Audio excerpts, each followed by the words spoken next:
Hello, I'm Larry Meisel and welcome to Confidence on Camera. In this video, I'm going to practice talking to the camera by describing the four major threats to happy marriage, which by Drs. John and Julie Gottman are called the Four Horsemen of the Apocalypse. And here's how I want this channel to work, which is that as I practice, that is going to be inherently helpful because practice breeds confidence. The more confident I get, the more comfortable I feel, the more relaxed and genuine I will be able to be. And if you are watching this channel, chances are that you struggle also with the tongue-tied self-consciousness that goes along with this process of looking into a camera in a quiet room by yourself, trying to make it seem like you're having a friendly, enjoyable conversation with 1,000 or so of your intimate, perfect strangers. So if you will leave me your suggestions and comments about how I can improve my performance, you'll also be mentally rehearsing how you want to improve your performance. So it's a win-win situation. I hope you'll stick around for the remainder of the video. Now, the Four Horsemen of the Apocalypse. John and Julie Gottman, who are two professors at University of Washington in Seattle, well, they've been successfully married for 30 years, and they've been doing research on marriage and doing marriage therapy for over 30 years. So they've been able to follow couples over long periods of time and identify what are the things that lead to long-term happy marriages and what are the things that lead to marriages ending in divorce. And four things that they found lead to divorce are criticism, which elicits defensiveness, and contempt, and emotional flooding and shutdown. Now, criticism is when one person or both people consider each other to be the problem. We have a problem because you. We have a problem because you do, or because you don't do, or because you leave your shoes in the middle of the living room, or you're never on time, or there's some kind of problem, and it's your fault. And that elicits defensiveness, where the person on the receiving end feels blamed for the problem. So they say, no, I don't. And besides, you do too. And I cleaned up your mess last time. And charge, counter charge, back and forth, back and forth. And when that goes on long enough, it leads to the third horseman, which is contempt. Contempt is when those criticisms transition from we have a problem because of what you do to we have a problem because of what you are. You leave your things in the living room, you don't clean up after yourself. That's a behavior. It generalizes into we have a problem because you're a selfish, lazy slob. And when that goes on, then it becomes emotional shutdown. I don't care, do what you want, we never solve anything, I give up, I don't care anymore. So the Gottman's research indicates that the third horseman, contempt, is the biggest sole predictor of divorce. I believe their research indicates more than 90% of the time, if without intervention, contempt is the precursor to a cascading events that lead into divorce. Fortunately, the Gottmans also identified what they refer to as the antidote to the Four Horsemen. Replace criticism with what they call the softened startup, which is to go from making a criticism to making a complaint. They say inside every criticism there's a longing. So you can say, I feel about, and I need, or it would help if. I feel disrespected and ignored when I asked several times for you to clean up the living room and day after day nothing happens. I feel disrespected and ignored, and it would help if. we could come up with some concrete plan to get the living room cleaned up. Another one that I like to use is um, when the ceiling fan is spinning and all the lights are on and television's playing and the radio's on and there's nobody in the room. I feel frustrated and angry about the waste of electricity. And it would help if we could come up with an agreement to just anybody who sees electricity not being used, take 10 seconds to go turn it off. It would help if we put a sign next to the light switches that say, please turn me off before you leave. It would help if anybody who gets caught leaving electricity on has to put $1 in the jar. And we come up with some compromises or some solutions, because I feel and I need offers the person an opportunity to be helpful.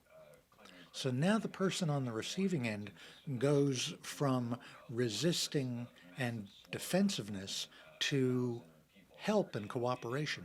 So now they're no longer your adversary. Now we're on the same team and we're working together.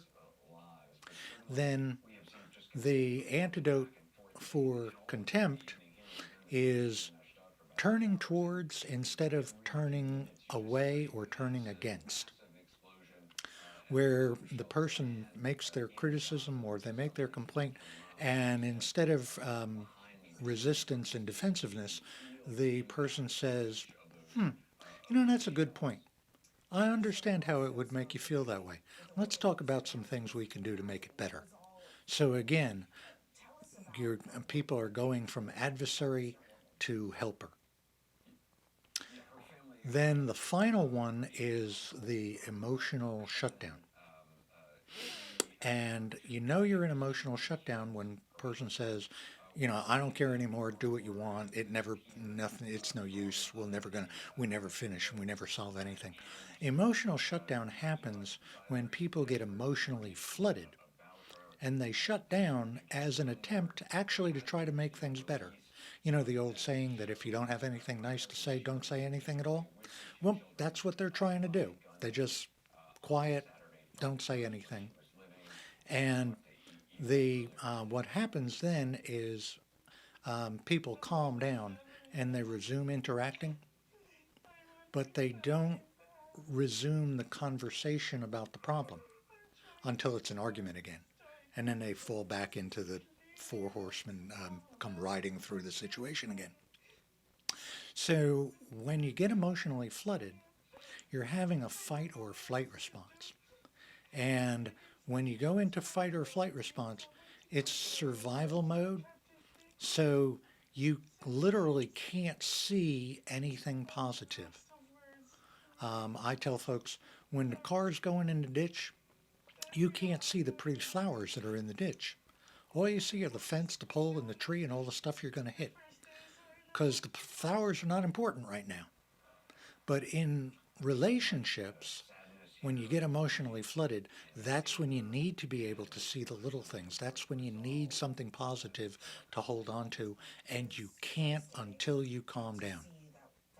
So when you're emotionally flooded, the antidote to the fourth horseman is to take a time out.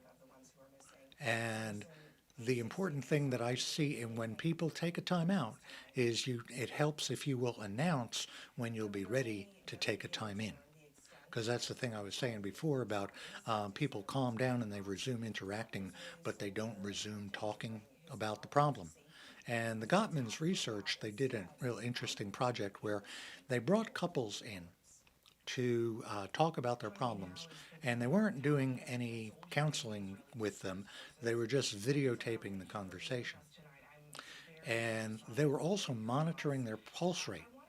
And when the pulse rate went up over 95, which is a good indicator that you're getting flooded, they would come in and tell the couple, they would say, we're having some trouble with the equipment, so we need you to just not talk for a while.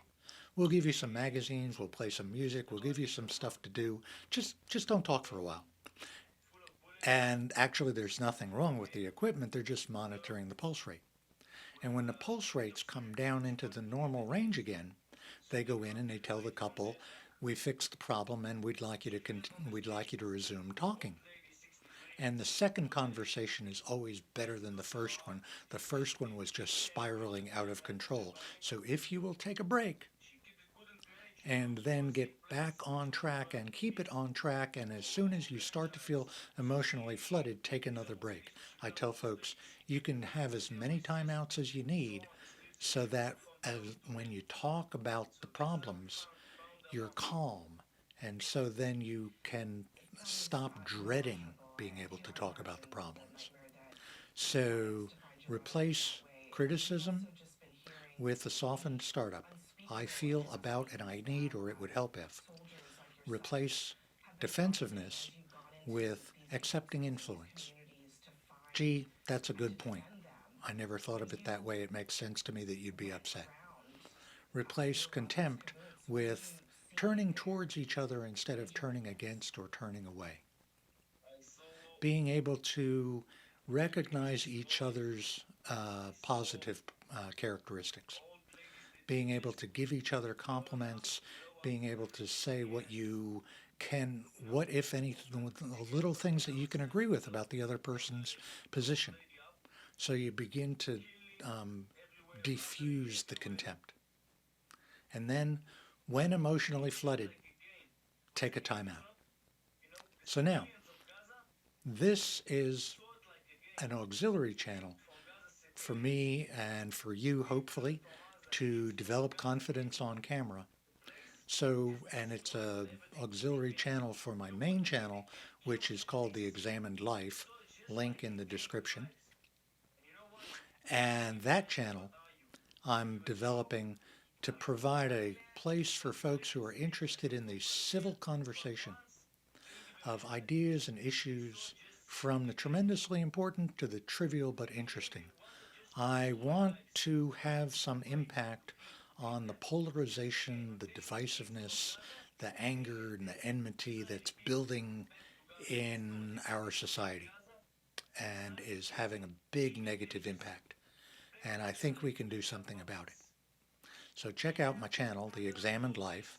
And my goal for the channel is also to get monetized and then donate 90% of the proceeds to Doctors Without Borders, Feeding America, an international poverty and relief NGO called Oxfam, and Amnesty International, the human rights organization. So thanks for watching. This is day 18 of a 30-day challenge that I'm giving myself to record one video a day for 30 days. And if I'm at least 90% successful, which means 27 videos in 30 days, I'm going to give myself a reward by purchasing a new piece of equipment for the channel. If I'm not at least 90% successful, I'm going to have to, the punishment is I'm going to have to donate $25 to Donald Trump's campaign and thereby amplify the polarization, which is the opposite of what I want. So thanks for watching. You can look away now because I'm going to make some funny movements to try to get a thumbnail. Hey, welcome. Please come in. Hey, this is good. Thank you. Thanks for watching. Bye-bye. Hope to see you tomorrow for video 19. Bye-bye.